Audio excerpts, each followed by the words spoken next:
هەرجاکێ بن دەم باش دەمە پێشکەشکردنا وڵتانە دەمژمێر 6 و دەستپێکێ دەژی سار نوچە. ئەنجومەنە خواجهەیە ڕۆژهەڵاتێ قامشتوویە ئەنەکەسێ پێشاتێن داوی و ڕەوشە ڕۆژاوای کوردستانê گوتو بێشکردن. مایک پۆمپیۆ وەزیرە دەربێ ئەمریکا دەبێژێ بریارە بەخشانە هێزن ئەمریکی ژە سووریە بریارەکە ڕاست و دروست بوو. دەوریە هەڤەشە حەفتانیا تورکیە رووسیە ئیرۆ لە دەبەرە ئالیانیا بسەر دێرکێ بە بڕێ بەچوو. تەقینەکە بەشارێ بابێ هەژاند و دە ئەنجامێدا بە دەهان کەس کوشتی و بریندارکەتن.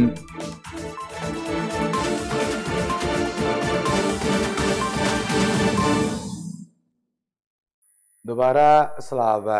سەرۆکە حکوومەتە هەرێما کوردستانە دڕێیا تویتەکەدا شانازی بە گەلێ کورد کرد و توجاری لە هەم بەردابوونکردنا پەناگەهان ژێ کەسێن پێویسترە ڕانەوەستیان و بانگ لە جوواکان نەفدوڵەتی کرد و گاوێن زێدەش بۆی پەنابەر و دەربدەران بابێژن. سەرۆکێ حکوومەتە هەرێما کوردستانê Birêz Mesrûr Barzanî سەربلندی و şanaziya xwe ji gelê Kurd re derbiran ku bi bê rawestandin bi hawara derbideran û penaberan ve çûne. Di heman demê de bang li civaka navdewletî kir ku bi karê zêde derbarê pêşkêşkirina alîkariyan ji derbider û penaberan yên ku li Herêma Kurdistanê dimînin rabin. Serokê hikûmetê di rêya ropela xwe ya Twitterê ragihand ku ew bi gelê xwe serbilind e ku tu carî li ser dabînkirina penagehan ji kesên pêwîst re ranewestiyan. Herwiha spasiyek ji karmend û karkerên hawarçûnê re pêşkêş kir û got spasiyek ji wan karkerên hawarçûnê re yên ku li ser destfexistina alîkariyan û piştevaniyê ji kesên pêwîst re kar dikin. Li aliyekê din Serokê Hikûmeta Herêma Kurdistanê Birêz Mesrûr Barzanî bang li civaka navdewletî kir û got divê civaka navdewletî karekî zêde divê derbarê de bavêjin wata pêşkêşkirina alîkariyan ji derbider û penaberên ku li Herêma Kurdistanê dimînin. Piştî damezrandina kampa berdereş ya ku penaberên ji ber êrişa Tirkiyê ya ser Rojavayê Kurdistanê û Rojhilatê Çemê Firatê reviya bûn, Serokê Hikûmeta Herêma Kurdistanê Mesrûr Barzanî seredana kampê kir û rewşa penaberan û daxwazên wan ji nîzik ve şûpand. Herêma Kurdistanê bêhtir ji milyûnekê ji derbiderên Iraqê û penaberên Kurd ku piraniya wan yên Rojavayê Kurdistanê ne vedihewîne û her demê deriyê xwe li pêş ziyandîtiyên şer û cengan vekiriye. Li ser asta Sûriyê ji destpêka şerê ku ji sala 2011 destpê kiriye û heta roja êro bi bê rawestandin her tiştek bi destê wê were dabîn dike û wekû erkekî Kurdistanî li ser milê xwe daye zanîn. ئەنجومەنە خواجهەیە ڕۆژهەڵاتێ قامشتوویە ئەنجومەنە نیشتیمانیە کوردی لە سووریە جبینە خۆیان نۆرمال لە بەژارێ قامشتۆ دەرخست و پێشهاتێن داوی و ڕەوشە ڕۆژاوای کوردستانê گەنگەشە کرد. Li bajarê Qamişloyê Rojavayê Kurdistanê Encûmena Xwecehî ya Rojhilatê Qamişlo ya ser bi Encûmena Niştimanî ya Kurdî li Sûriyê civîna xwe ya normal darxist û mijarên girêdayî bi rewşa Rojavayê Kurdistanê û operasyona Tirkiyê herwiha hevdîtina enekesê bi qesedê re gotûbêj kir. Civîn bi amadebûna hemû endaman û bi rawestandina xweleke bêdeng li ser canê pekrawanên teqînên Qamişlo û pekrawanên Kurd û Kurdistanê di serî de berzaniyê nemir dest pê kir. Di civînê de xişteya karê civînê hate namayişkirin. Tê de hejmarek babat, bûyerên dawiyê û biryarên li gor berjewendî û siyaseta enekesê hatin gengeşe kirin. Ji alî xwe ve Serokê Encûmena Xwecehî Şemdîn Nebî bi giranî ked û karên endamên encûmenê dirakirina berpirsyariyetiyê li hember êş û azar û karasetên ku herêmên Kurdî rastî tên bilind nirxand, nexasim derencamên operasyona Tirkiyê û grupên bi ser ve ji herêmên Rojavayê Kurdistanê û Rojhilata Ferêt re. Her de civîna normal de amaje bi hevdîtina ku navbera şandek ji desteya serokatiya enekesê û şanda leşkerî ya Qesedê hate kirin. Ji bilî wê yekê, daxuyaniyên dawî yên Encûmena Niştimanî ya Kurdî enekesê derketine û rewşa derbiderên serê kaniyê serbarê rola Encûmena Xwecehî di pêşkêşkirina alîkariyan wekû erkekî rewişt li ser hate rawestandin. Di dawiya civîna Encûmena Xwecehî ya Rojhilatê Qamişlo ya ser bi Encûmena Niştimanî ya Kurdî li Sûriyê endamên beşdar bi erkê beşdarkirinê di şîna şehîd Amir el Elî ku ji derencamên teqîna Qamişlo de şehîd bûbû kir. Herwiha seredana Kazim Xelîfa endamê desteya cîbcîkar ya tevgera çeksaziya Kurdî û endamê Encûmena Niştimanî ya Kurdî li Sûriyê kir ku ew jî di teqînên Qamişlo de birîndar bûye. û mebesta wê seredanê da ku rewşa wî ya tenduristî ji nîzik ve nas bikin. تابع أراغاندنا قربست شرو بابشون لرجباء كردستان نبرا هزن سوريا ديمقراطيك و چكدارن بنابي ارتشا نشتیمانی سوریه به پشتیبانی ترکیه بردامن و چکدارن رژیم سوریه جی پشتی نزدیک 9 سالان و لگوری کفتنا به قصد را دوباره بگریانه دبرین کردی. تغییر آگاهاندنا آگربسته و شروع پفچون لروشاوای کردستانی نابرا هزن سوریه دموکراتیک و چکدارن بناو ارتشا نشتیمانی سوری به پشتیبانی ترکیه بردامن و چکدارن رژیم سوریه جی پشتی نزدیک 9 سالان و لگور کفتنا به حسادیره دوباره وگریان دورین کردی. شالی شروع پفچونان و جدرن خو جاهدان زانین که گروپین چکدار دو روزا این ریاسری کانی و تلتمری به تمامی کنترل کرده. هروها بشک جریا M4 نزدیکی تلتمری جی کنترل کرده. و نزدیکی وی باجاری بون و شروع پفچونان گران لگوندین داودیه و عریشا و قاسمیه و زرگان رودان. هروها جدرنا تکس کرن که گروپین چکدار هولا در بازبونا تلتمری دان گهشن تاب گورستانا باجر جالی باکوروه. لیویدمی ارتشا رژیم سوریه به چکین گران و زری پوشان روبروبون آوان کر و ریندان در بازی تلتمر ببن و تا روباری 5 کیلومتران او بپاش خستن. هروها چکداره که ارتشا رژیم سوریه لگوند مناخی تلتمر ده انجام توباران کرنی ده هات کشتن و چکداره که دنجی بریندار بون. لگوری زانیاریان چکدارین ارتشا نشتیمانیش دست پیکا شهر دنابر آوان و حسده ده لبرایا تلتمر تانها در بازی گوندین ریحانیه، دربو، العریشا، داودیه، صالحية، عزيزية، جميلية، حمي، محمودية، المناجير، ليلان، سعيد، ومشعيفة ومناخ بويا وهسادجي گوندي قاسمية كو 6 كيلومتريان دوري تلتمرية جدستي وان درخستو دوباره كنترول كره. روشالات قامشروجي لگوری رکفتنین هساده پروژه چکدارن رژیم سوریه کو به پلیسین سینوری انگو هاجانا تیناس کرن جی لی 6 خال نو بلاو بون. او جو خالین رژیم لی در دورا بالافرخانه قامشلو و باشور باجر درکتن. او جو باجارو که چلغه تاب دورا عندیوار یاب سر باجار دیرکه و دریجاهی 6 کیلومتر رژیم سوریه هبونا خوال دوره جارک دن بهتر کره. لعالیه کی دن جه گوهرتنا پیش هاتین روشاوای کردستانی هزین روسی و امریکی دوران لخوا دابش دکن و لهن دوران به هف دگهورن. لکوبانی پشتی وکشانا هزین امریکی جو بارگاه سرین و کوبانی بگشتی هزین روسی لشوناوان بجیبون و دیمنین بلاوونا هزو بالافرین روسی لوی دوره هاتن تکس کرن. هروها وزارت بروانی روسی هجمارک بالافرین لشکری و سیستمین بروانی آسمانی ابناوی باند سیر جبو دابین کرنا پاراستنا بالافرخانه قامشلو جو اسمانان و روژا پینشم جو بارگاه خویا حمیمی آنینه بالافرخانه قامشلو بجیه کرنه. شدرن خوجاهی تکس کرن هزین امریکا جی لبارگاه هیم و زوین بترولی لعالیه تربسپیه رمیلان هندورین دن لحسک لجهن نو بلاف بونو خواه بجه دکن.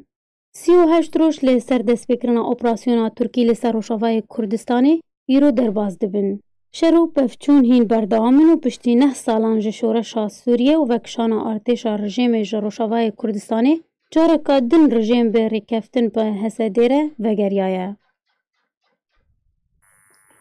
وزیر درب امریکا دبشه بریارا ترامپ بکشانا بشکی جهزن امریکی جه کردستان سوریه راست و درست بو. واشنطن سرکفتن درمانجن خواده دست خستیه. مایک پومپیو وزیر دربه امریکا دو هدگوتارکی دل زانکویا رایس لباجاره هیسوستن گوت کومه آرمانجین خواه دست خستنه. ما گرانتیا داوین کرنا اپراسیونین خواه لدجی داعش جالی آسمانی وکر و او یک بو سدما سرکفتنا امریکا لو ما دوی امریکا سر بلند به سرکفتنه. پومپیو هروها آماجه کر که وکشانا هزین امریکی جا کردستان سوریه تو مطرسیه لسر اولهی امریکا درست ناکه. جبر کوهنجی بشکی مازن جهزین امریکی لکردستان سوریه و عراق بجه کرنه و دمینن. دنه جوت ماه 2019 ده بریا دست بکرنا اپراسیونا ترکیه لشکری لکردستان سوریه سروک امریکا دونالد ترامپ بریارا وکشانا هزین امریکی جه کردستان سوریه را گهاند و بتنه بشکل در دور زوین بتروله هشت بو. و لگروه اردوغان اپراسیونا خود همان روژه ده دست بکر و انجام ده. اوه نزیکی هفتیه که هجمارک برپرسین امریکیین پلبلن سرباری سروک امریکا دونالد ترامپ مانا نزیکی 900 لشکرین امریکی لکردستان سوریه جارکادن را گهاندن. و ایدی بارگه ناخوی نو لی دورا هیمو لی درگه قامشلوی روژاوا لی نزیکی باجار تربسپیه آوا دکن و به تانک و زری پوش و آلاوین لشکری و چکین گران بجهد بن. دوريا هبشيا حفتانيا تركي روسي إيرو لا دبرا أليانيا بسر ديركيبا بريبشو إيرو دوريا كا روسي كوشا قامشلو بريكت لقال دوريا كا تركي لقند ديرونا أغي كوم بونوجه وربرا بنافشين روجهلات بريكتن تا قهشنا قند دلاوي قراو باشترا ديسان دوريا تركي بقريا تركيا روجا 23 جوت مهابوري تركيا وروسيا لسر روشان نافشين سنوري دێن ڕۆژاوای کوردستانی پشتی دەستپێکردنا ئۆپەراسیۆنا تورکیا بناوێکانی ئاشتیە لە هەفکردن و یاکژە خاڵن وێڕێکەوتنێ برێ بە برنا دەوریێن هەف بەش بوو.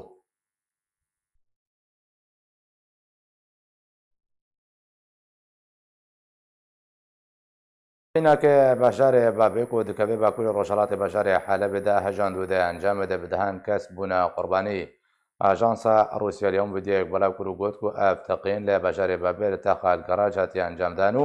دا ئەنجامەدە بهتر ژەدە کەسان نیشانە خۆش دەستدان و 30 کەسێ دێنشی بریندار بوون. وەکە ڕوانگەها سووریا مافێ مرۆڤانژی دایەزانین تەقین دەڕێ ئۆتۆمبیلەکە بۆم برێشکری بە هاتی ئەنجامدان و ژەبلی زیانێنجانی زیانێن مادیژی بە تا خالگەڕاج گەهشتنە.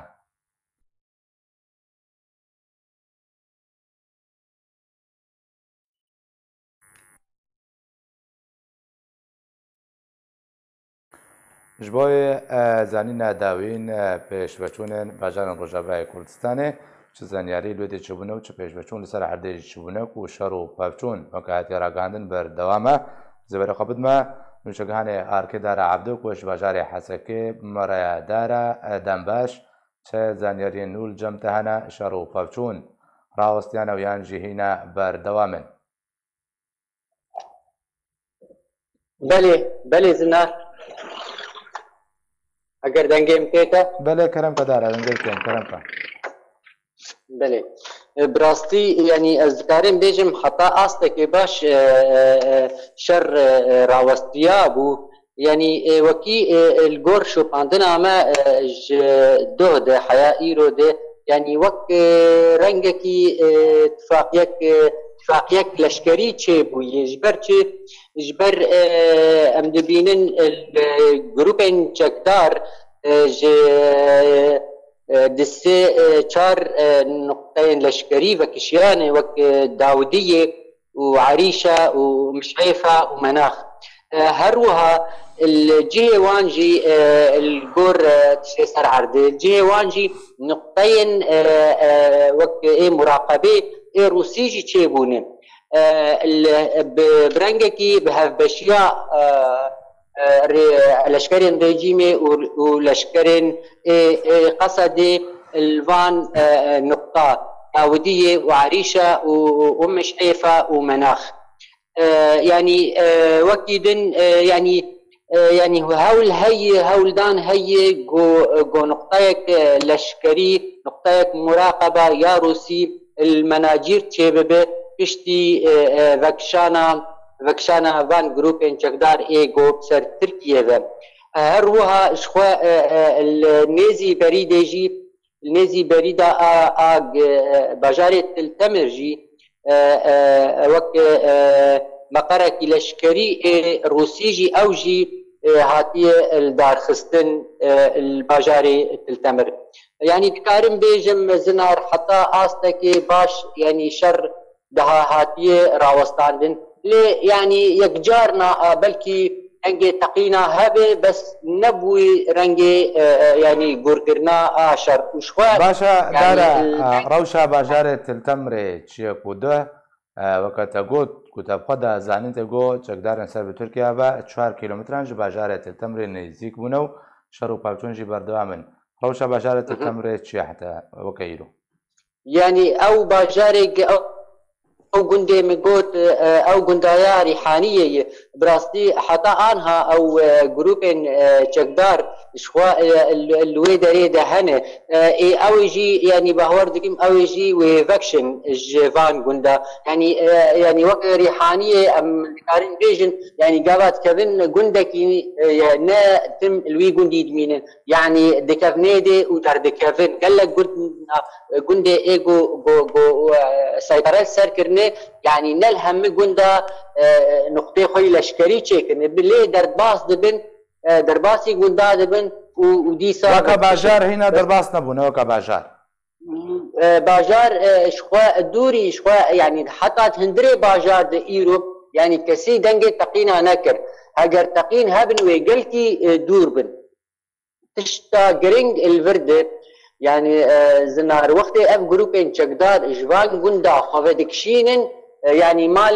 مالي خلكيجي مالي جوندياجي تالان دكن وفادكشن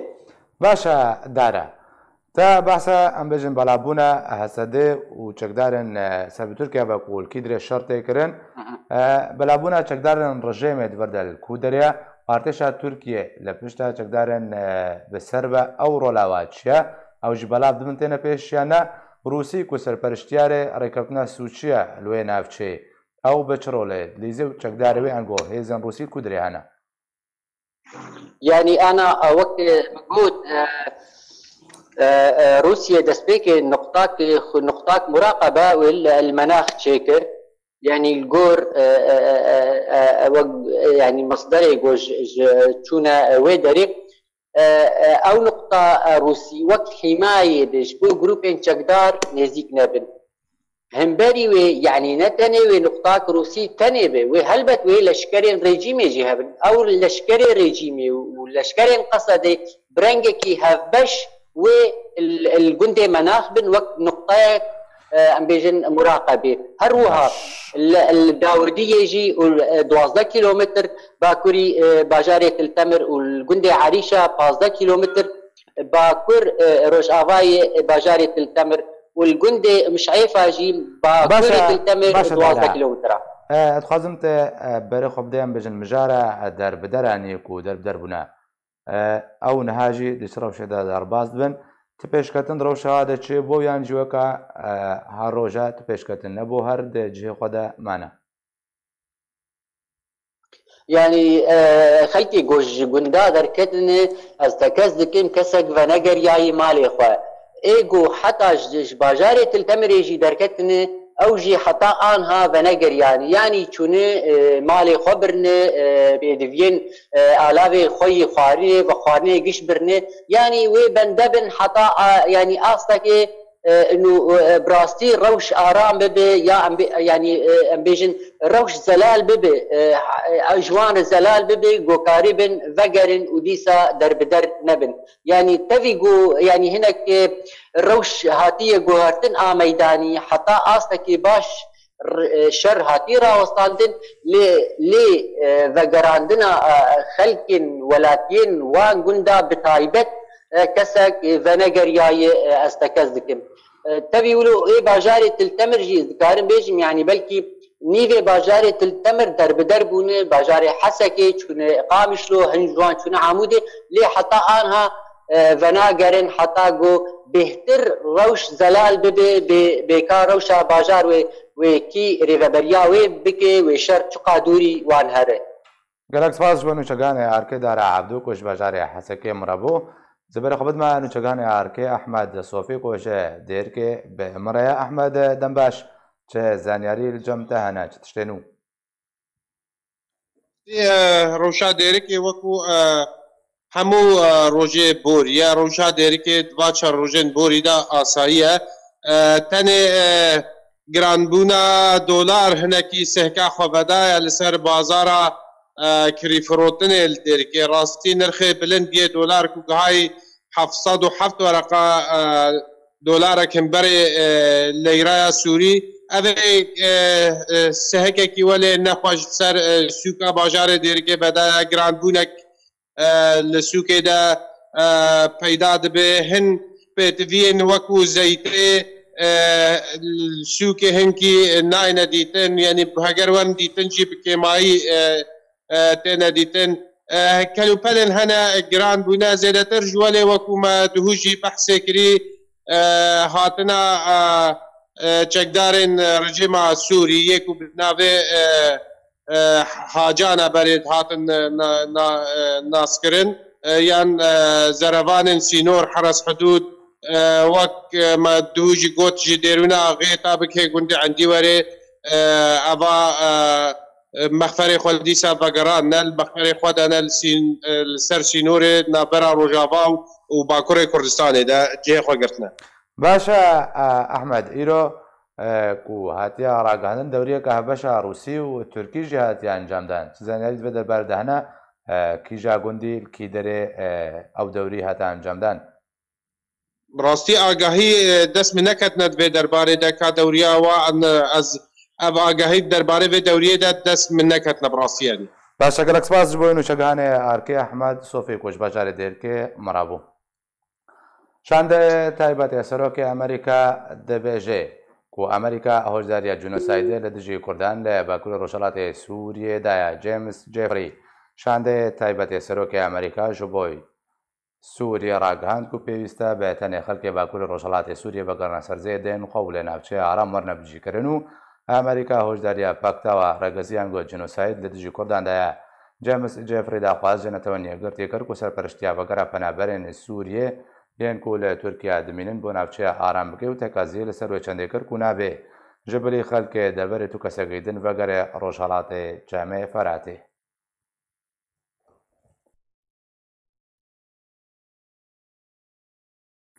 وەزارەتە دەربە وڵاتی مسر هۆشداریە گوهارتنە دیموگرافی لە ڕۆژەبای کوردستانیدا و گوت و ئاv پێنگاو دێ بەرژەوندیە تورکیادەیە سامح شکری وەزیرە دەربەی وڵاتەیە مەسر دێ جوینە گروپە پلچوک دەک و دەربارەی سووریە لە واشنگتن هاتە دارخستن بەحسا ڕەوشە سووریە بەگشتی کرد و بە تایبەتی داوین پێشاتیان ڕۆژهەڵاتی چەمێ فەراتێ شکری هۆشداریە گوهارتنە دیموگرافی لە ڕۆژاوای کوردستانیدا و گوت و ئاv گوهارتنە دیموگرافی وێ بکە بێ بەرژەوەندیە تورکیادا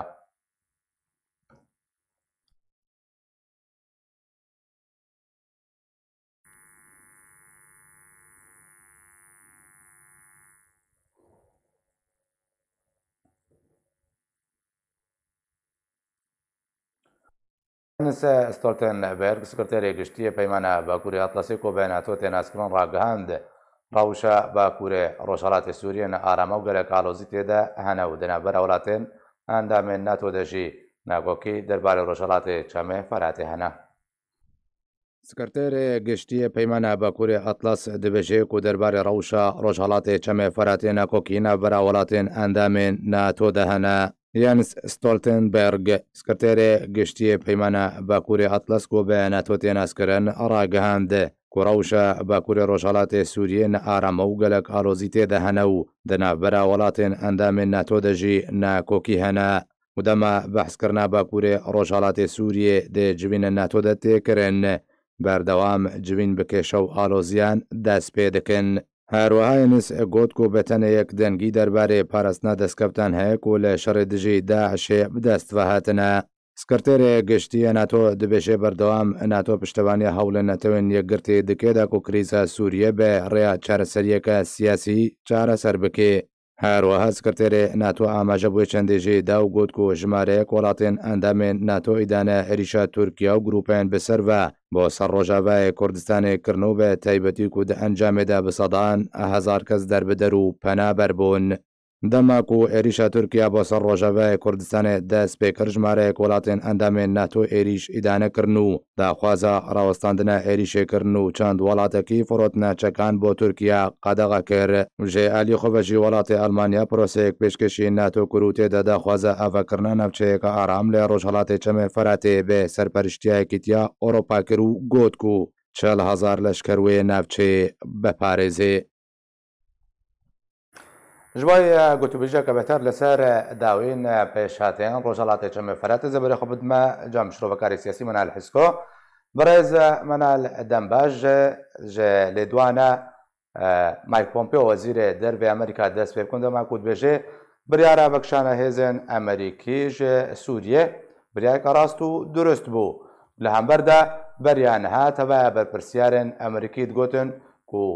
بە بریارێکە شاشە بەکشانە هێزن ئەمریکی کۆنگرسدا ئەم بژار هاتە گوت و بێشکردن دەنگدان سەرهاتەدان ینی ئەب جودابوون و دژبەربوون لە دوانین ئەمریکی دەچ شڕۆبەژێرە تێکردن بەبێ لە دوانە مایک پۆمپیۆ چواتەش تەبای لە دوانین دیرەمە ئەوێک و ڕەت دەکردن بەکشان. سپاس ڕێز و سلااف ji بۆی وە ji بۆی تەماشەوانە بڕاستیژی کێ دەستپێکێ دەستخوازم بێژم پشتی شەرێ عالەمی دووە جیهانێ دووە دەفجارا پێشیە گۆ رووسیا و ئەمریکا بخالنە زەلال درەوشەکێدا گۆ بێتر بە هەفتوورە ڕۆژ برۆ زەلالتر بێ گۆ هەفتوو فێم دکن و بەرژەوەندیە هەفتووژی کێ لە بەرچاو دەدێنن ji ber vê yekê kê gotina Mike Pompeo dema got îro dibêjê bi dwarê em vekişandama rast û durist bû dikeve wî warî de ji ber got Tirkî em bixwazin nexwazin helîfekî pir giring di hilfê NATO de ya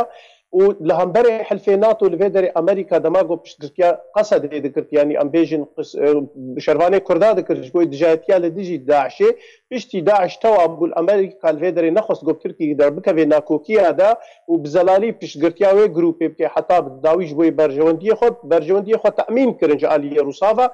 şert û merciyê Rûsa jî kê ev divê çi grûpê çekdar di deverê de nemênin grûp hemî bi rejîma Şamê ve girêdayî bin li vê derê Amerîka xwest goxwe ji vê mijarê derxê yanî nakokiya navxeba xwe Tirka da mastir nekê di demaniha de dwarê stratîjî de ji ber ew tiştine mastir dimeyzênin ji ber vê jî kê teslîmî Rûsa kir û Rûs karin roj bi roj ê Tirka ji deverê weka goma got ê Tirkî duê dê da nikar bê heta bi dawî berdewam bike zêdeyî berjewendiyê xwe sînorî pêva û ev gotina Mike Pompeo yanî roj û zelal dibêj berem bînin niha rewşa Sûriyê hin bi hin çengê muxalefetê tê şikandin grûpê askerî kêm dibin Erdogan ji deverê hin bin ê bête kişandin û ê Rûs bi Amerîkî erebdawî li ser hemî tiştî zelaltir levdû bikin. برز من ئالتەگۆت و تورکیا وێژ ناوچەیە vekşê هەنگۆ vadikşê çawa ew muadela û hevkêş bi çi rengî wê bi çi rengî vekşê ku ne bi tenê navçeya ji girêspiyê heta terbespiyê bin destê de wa karûbarê ji bo kubanê jî dike û efrîn jî bin destê de û tev ji bilê efrînê jî edleb jî ji bo me wekî milletê Kurd ji ber got em di karîsekê de îro roj derbas bin û tirseka mezin de derbas dibin him ji aliyê weka em bêjin gom ji gund û bajarê xwe bar dikin ji ber wê jî kê em li pirsê pir bilez dixwazin em çareseriyê pir bilez dixwazin ama nisbetî berjewendiyê dewleta û mesalihê berjewendiyê dewleta bi sala dikevin ji ber vê jî kê wextê ez bêjim Tirkiye xwe bikêşê nayê wê manê goz bêjim ê siba vekişand bê lê di dema pêşdev û bi taybetî divê win em li hêviyê bimên piştî hilbijartinê 2020 yanî 2020 di Amerîkada ji ber ev milefat hemî ê tasdîr bibin heta hingî yanî ê wê derê rewş zelaltir bê lê wextê got bê û îro roj em xweşik roj roj zelaltir dibe got êdî dewletê Erebî bêhtir dewletê bingava Erebî û Misr wana ev ê derbasbûna Tirkî ê qebûl nekin û ê birengekî biqewetir û bêhtir li ser bisekinin û bi taybetî ke îro yekîtiya Ewropa bi giştî bi warê dinya bi warê ev ê teغîrat demografî deverê de ji Tirka ê qebûl nekin ev hemî ê bêhtir zelal bin di pêş de û Amerîkî bi taybetî wextê min got nedixwest got nakokiya Tirka re mezin bike ji ber got berjewendiyê wê di dema bê de ji bo xatirek Îranê ka ê çi bê deverê de û em hêvî dikin ew tiştê got em tê de fikirin dwarê stratîjî de ew dever ê bi carekê jî kê guhartinê giştî serekî tê de bêne avakirin. باشە برێزمەنال ji dema ku êrîşa Tirkî bo ser Rojavayê Kurdistanê dest pê kiriye û heta weka niha Eyran te helwesteke ya fermî nebûwe û kesî bi awayekî fermî behsa Eyranê nekiriye bi nerîna te ji ber çê Eyran vî rengî hate piştgûya xistin yan jî wê bixwe bêdengî helbijardê da ku bêjin kêşeyan durist neke xweneyên pêş nekeve pêşî de û dêwe bidine ber rexna an got navê wê siyaseta wê bi xirab werê binavkirin ev bêdengiya Eyran û nehatina navê wê çiwatê yekjaretêkirin Îran em bixwazin nexwazin erê dijminekî pir xedar û zor ser milletê Kurd bes di rastiyê de siyaseteke kûr û dirêj jî ke heya rejîma Îranê siyasetekê baş fêm dike û zû signala werdigirê yanî dema got em dibêjin di meyzên got îro di Yemenê de yanî di nav Rûsya de çengê roj bi roj zeyîf dibe باجار دولة الخليج بنقاف دا إيرو جو وقت بيجي بهتر زلال دبي سرهلداني جو إيرو دمستراشوني جو لبنان دا تذكرن أو جارا بيشيا جو كسي وكس سعد الحريري وكسي دي تركي درد كفن هجومي الشخصي حسن نصر الله بخودكن دا عراقي دا بغداد دا تشتي جو أم برشاف بين وأمزان جو طرفي جو كشتني كي قتل عام إيرو بغداد كي طرفي إيراني يجبوي خاطري جو أو دمستراشون سرنا كفن يعني قالك فاكتوم هنا دفل دا جو هيلي جو إيران بدنگ دمينش برجو إيران دمستراشوني نهاد نافا إيراني دا يعني أم حمود زان دواري عمباركو دا برتا داي الإيراني هات يكرن وإيران دولتك بر دولة من دا دواري نفطي دا دواري بامبودا دواري كافيان دا دواري فستق علبي دا وقت بيجن ليه حميجي مخابل دربة تسافكن الملت ملت نافا ويد يجي كده ما جو بفقي ريل برنما تتقرتن إيران بدنگ با يشترسا خويا يشترسا نافا خويا وإيران ناخوازي بهشكرة إيرو روش بكفي فاغ هارتني جو نوتشيت بيش برجو روس ويقبول دكن نا أمريكي ويقبول دكن أو برجواندية جوش غربية مشان أو جيكي إبداوي بين وأفنا كوكي بر إنجامنا باش يدر كفن نابنا فا دولة هذا طيبة باشا برز منال وكا كرد دا استراتيجية أمريكي دا جهة كردات شيا دو استراتيجية دا حتى چرا ديكي وكرد دو استراتيجية دا ورنا باراستن پیش روژه دا مافن بجبویوان ورنا بدستخستن بون مونم بجن حكم ذاتي دفع درجة أستخوازم گوش بوی دیرو که اول بی سر می بیت تسجیل کرن بیجن بیت روژه که دراغاندنه دواجی که گوت و استموتم تأکیدکم انا بیصبو دصبا لی د پیش وروی دا جبرگو ایرو روژ گها سینوره کی یعنی اف دولتی گو نل سر بنگها کراستو درست آوابونا جبرویجی تدبینه رژیمه وانا من نمونه رژیما ترکی یانجی رژیما ایرانی یانجی که بغدا یا گو طیبتی خوب گشتی فروت یا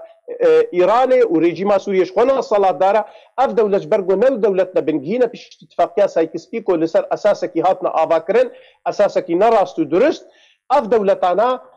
عربت بآجلا أم عاجلا إيه بهرفن إيه بفلشن أف دولة إيه لسر ملتي رساني دفري بين آفاكرن فرس دفري دنا عرب دفري دنا سر شعفا ترك هكر چخا ملتكي نوجي بدفري دنا أهلا وسهلا ليه ملتي كرد ای خودیه دفره یعنی وقتین به خودیه دفره خودیه جغرافیت خوبه خودیه خاک خوبه و برجواندیه دولت دوار استراتژی ده حتی تبخواز اسرائیل به آشتی بجی مصالح دولت دفره دبن ای کرد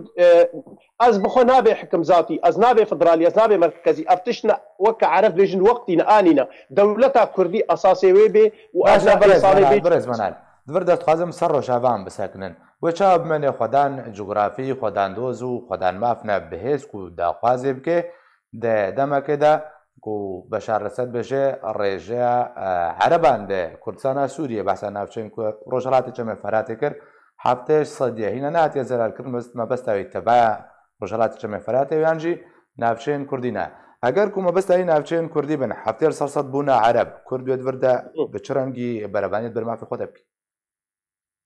فرسك بفر خوش بو بس قرك افرس طيبتي ما اقول بعد بانج اداره ذاتيه يا جو براستي بشار الاسد فيدري قوتنا كزلاله ديار قوت جبر ايجو دفر كرا سهج صدي دبي ام فين بك العربي غمر دماغو كارا خكر بن بكر السرزفيه خدور وبري طبقه ورقه اداره ذاتي حمايتها واكرج برج مخططي قنديل اوبو اواجي كي وكب عربي بلم شمل شكرن يعني هر عائله غمر ده عائله خوانين هر مالك ديري ده خوانين حتى عرب ايرو ابن فوستي ده زيد ابويا ليه امند لما كفن تنا ايرو بحميته توثيق كرن تي تسجيل كرن عربي دفري خوشك زانن غدوي دري دت نكاري لسر برجونديه ملتك دي تركي تجعردا ودر خصنا نما مثلا تشلوش حفتا وتشلو هشتا فلسطين ومنظمه حتى فلسطين جعردا ودر خصنا افعر عردا كرديه نتوي دي تي هنا امي ببدوره بيجين لي بد داويه دجيكي افعر ديفغري لي اسكارم بزلال وشكره بيجم برجونديه قنديل مخططي قنديل تشج اليه تركا وغو كرتي دنهشتن تشج اليه ما وغو كرداج خوازن محو بكن وجودا كردا بشارج برفيت بيجي وبيجيش بشار قوتنا كراست ودرس قوت جبرجو او هديه قنديل جيره بيشكيش كر لسر صفرك جزير باشا بريز منال نهاد سوريا دا وكو ولاتن دا سلطدار وخدان بريا روسيا وامريكانا استراتيجية كيجا آلي بهتر بسركتيا روسي كو پشتوان رژيما اسدا يان امريكي كو دخوازي كو كسرو كيد بيجي اوج نفطي بترولي حزد كي او بسركتيا دەستپێکێ دەم گوتم گۆجارە پێشیە گۆڕوس و ئەمریکی تەفاهمەک لەسەر خەریتە وڵاتێکی جغرافیەتێکی واتکی باش یەک دوو فێم دکن لێ وەختێ لەسەر پرسە تا ئەم 2012 پشتی گۆشۆرەش بووتە چەکداری لێ مێزێن حتا وەکە ئیرۆ تێمەزێنێ گۆ ڕوس بهتر بسەرکەون ئالیێ گۆ هەمی کەسی ژناوا سووریە دەرخن و بەر رێجیمێ هەرن و رێجیم خۆتونەیان ئەم کارن بێژن حاکمێ مەدەنی وەکە پۆل برێمەر دەما گۆ حاکمێ بەغدای بوو بەشار ئەسەدجیکە حاکمێ سووریا لێ ڕوس خۆدیە پلانێدا لێ دوێ دەرێدە نای وێ معنێ گۆ ڕوس کارن بەرژەوەندیە ئەمریکا البرچاف ندێنن بەترۆل براستی ئێژ ئەمریکیارە بێ غاز ڕووسارە بێ لێ ملەفێ ئەمنی بتایبەتی و گروپێ چەکداری ئێگۆش دەڤەرێ دەرخێ ڕوس بهتر سەردکەوێ و هەلوەستا ڕووسا بێیان یا ئەمریکا بێ نسبەتی کووردا هەلوەست نەباشن جوانن ئەم پیرۆز دکن چی خاص پەیە دێ پەکێکی خۆست گووا هەلوەستا خراپ بکێ و با دەولەتا بخێ دژمرێ گەلێ کورد ji ber rojekê bivare bûn rojekê bivare bûn kesî nema beharî bo anî lê ev nayê wê manê gotevgera siyasî Kurdî pûç bûye jî miletê Kurd pûç bûye roj bi roj tesrîhatê Lavrov Pompeo hemî kesî tê de zelal kirin dinya îro ser berjewendiyê miletê Kurd sekinê lê mixabin ê gotevgera Kurdî û siyasî pûç û mihan ê di nava me de ne dijminê me kîja behtir behsa tevgera siyasiya Kurdî dike behsa mafê Kurdî dike يعني بنارينا تا كرد خو بهتر بدنا علي روسيا باشتران علي امريكا دبیر و باوریم د سیاست د ایرو روج امنهات نه میزان کیجاش کیجانی گراتره ایرو سیاست سر برجوندیا آواد به روس پر جارا مثلا کردستان تینه برچاف و حتی مثلا رافراندوم و د باشور د جی خوشکایی لسر سکنی موقف هر کاجی که باشه زلاله چه خاص موقف دونالد ترامپ موقف کی بازرگانیا و مرد زلال هشکرت بیجی و کیفام پرج انسان کی وقت ترامپ رتیج ورگو زلال و خیای دیاره کیفایش بترول و بازار رته لی نایوه معنی جی که گو ایرو سیناتوری امریکی ورأي العام الامريكي ملتي امريكي حمول اليه ملتي كردن اديو راستي نما كارن فاشيرن هر دو جيكت باور يم دد ام سياسه بوارف دد برجونديه وانا البرچاف دينن ومجواره بيجن روج لاتا نافين بين ملتي كرد قد انكار باشتي وازاتي تي دشي بي باشا برند من المينا بحثا علي كردي بكن ده بقى بشاتان ده وبالوزيه ده علي كردي بریا دمه که بحثا نزیک بونه که هاتا کرن سر داخوازه مظلوم عبده اندامن سرکاتیان کسی لگه مظلوم عبده جویان اتخوازم تشروفه که جوی پینگا بیره بکه قصدش برشد ویدمه هادا و دوی روشان هادا اف بانکر و گلو راست دبانگا خودک و مبستاویش بانگه نزیک بونه که راستقینه و جدیه نابر علیین کردی ده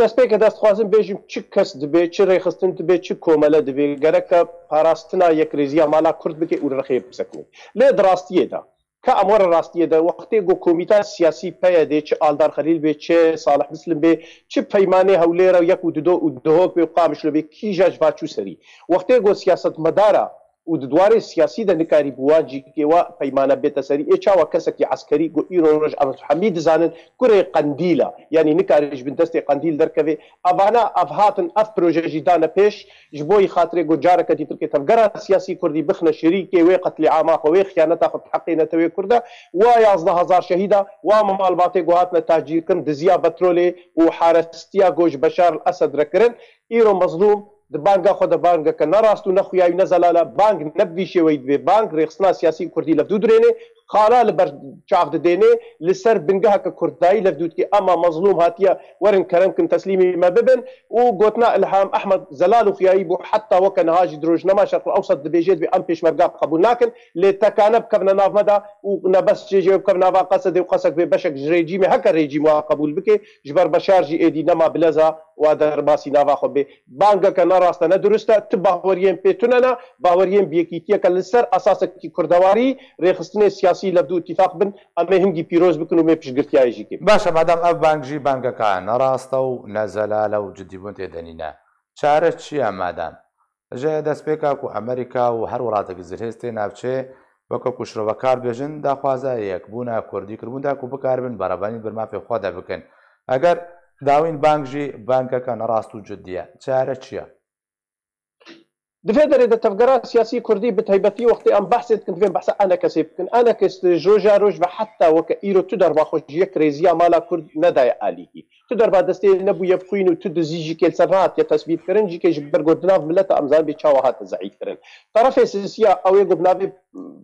ام بيجن تحالف يا تشنافي خطاسي او بهشكره دبن دستي قنديله دنا تد دوره وادراستيه دتنيا دفيدر دت باوريم دت دواري سياسي دا ايرو انا كسب دوره خو باش درابه يعني ام تشقاد لجنه دستوري ده هكر ام كيم بنجيكي لإيرو دكس يكجي أنجمنا كردي ويك نافا مخالفته دا ودرونشنا بيشي جو تشيجي كيبو أو بعربي بمذكرة تفاهم إنه جرك حموكس آزاد به بمناقشة خدا أمريز وحرمته جيرة بكرن وأم درونشنا رياضة دا يعني روشنا كباش درباس بو وأز باورم أنا كسد في خطا خوي سياسي بردوام بكي دفي كاربي دواري دستوري دا ما في قولتي كرد في بيني جبر دواري عسكري دا كسك نقها تدوزا وتنجامة تمون تم معركة سياسية هري جرنجو أساسا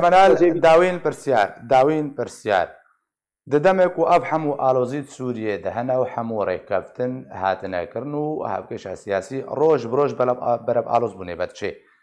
بەحسە ئەنگۆ جوینن کۆمیتا دەستوری لە جونێف تێنە داخستن و بەحسە دەست بەکاربوونێ دکەن بنەریناتە ئەو کۆمیتا دەستوری وێ کار بێ چارەیەکی ئەنگۆ بکار بێ دەست بنویساندان دەستور بکە و لە جونێف و ئالیەکی دنجی و لەسەر عەردەی لە سووریە و ئەو دەستورش بۆی سووریە ئالۆزی و شەڕ و پەفچوون بەردەوامن وێ کار بێ بەجێ کاکزرا دەوێ ئەم ڕاستی ژەف دوورە بێژن لەژنا دەستوری بکێ مای ساڵەکە دیترکەژی ئێنەکەوێ خاڵەی نویساندنێدا حتان ها ئێ گفتوگۆ و دیتن بن لەسەر مناقەشە ئێتەکردنج بەر بۆوەکەت بە عەرەبیت بێ عەسڵ سەحری موسا نەدەستێ کەسی دێت کار بێ چەڤۆرۆژەکێدا لێ لەگۆر گۆتێ خویاکردن لەژنا دەستوری هەم پشتگرتیا ئەمریکا هەم رووسا هەم یەکیتیا ئۆروپا ئەڤنا ئێبێ بێ دامنەکی سیاسەتا تەفگەرا سیاسی کوردیرە گۆکاری بێ خاڵی خۆشی کێت ناvrە دەرباز بکێ و دۆزا ملەتێ کورد بەر چاف دێنێ ji ber êdî îran û Tirkiyeyê nikar bê tifşara bikê ser li jina destûrî de bi taybetî ji aliyê Kurdava yanî ev dozeka rewayî xuyayî li ber çava ji ber vê jî kê bîr û baweriyê min wa kesa heya got bi piştgirtiya milletê Kurd û rêxistên siyasî karibin bi kê mayî doza gelê gurt bigihênin lê di dawî de jî kê çiçê divê em ê bihêlina li jina destûrî zûz û ê pêk nevê lê xuyaya rewş ber bi وەکەت بێژێ پرۆژە نادەچێ ئەو پرۆژە ئەمێژێ نەبێ بەحر بن گەلک سپاس بۆ شڕبەکارێ سیاسی منال حسکۆ و کولگەل من بووی گەلک سپاس ڕۆژ بڕۆژ نرخێ دۆلاری ئەمریکی لە هەمبەر لەیرەیە سووری بلندتر دەبێ و نرخێ هەری بلندە دیرۆکە سووریەدا تۆمارکردە بالپەرە لەیرە ئەلیۆم یا تایبەت بە درابنجیهانە ئیرۆ شەمیە بەڵاوکردیەک و نرخێ یەک دۆلاری ئەمریکی لە هەمبەر لەیرەیە سووری گەشتە 715 لەیرەیان بۆ فڕۆتنێەوە 720 بۆ کرینێژە دەستپێکە شەڕی سووریە و ئاتە ژێ ساڵە 2011 هەنبە بۆ جارە یەکەم ئەو هەژمارە بلند تێ تۆمارکردن و باندۆرەکە نەرینی لەسەر دابینکردنە دەبارە ژیانە وڵاتیان کردە و هەر تشتە گران بووهابووە.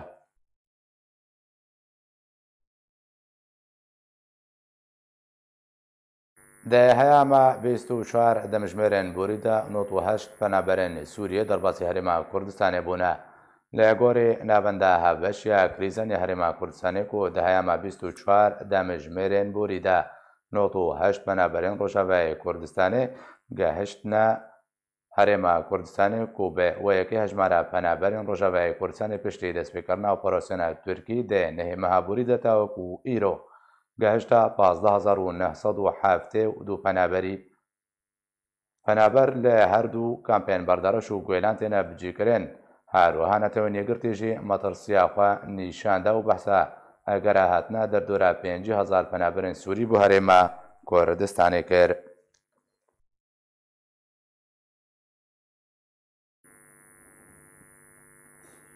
بەوێ ئایم گەشتنە داویا بولتەنێ بەریب داوی هاتنێژی دووبارە سەرنوچە. ئەنجومەنە خواجەهیە ڕۆژهەڵاتێ قامشلۆیە ئەنەکەسێ پێشاتێن داوی و ڕەوشە ڕۆژاوای کوردستانێ گۆت و بێشکردن. مایک پۆمپیۆ وەزیرە دەربێ ئەمریکا دەبێژێ بریارە بەخشانە هێزن ئەمریکیژە سووریە بریارەکە ڕاست و دروست بوو. دەوریە هەڤەشە هەفتانیا تورکیە ڕووسیە ئیرۆ لە دەبەرە ئالیانیا بسەر دێرکێ بە بڕێ بەچوو. تەقینەکە بەشارێ بابێ هەژاند و دە ئەنجامێدا بە دەهان کەس کوشتی و بریندارکەتن.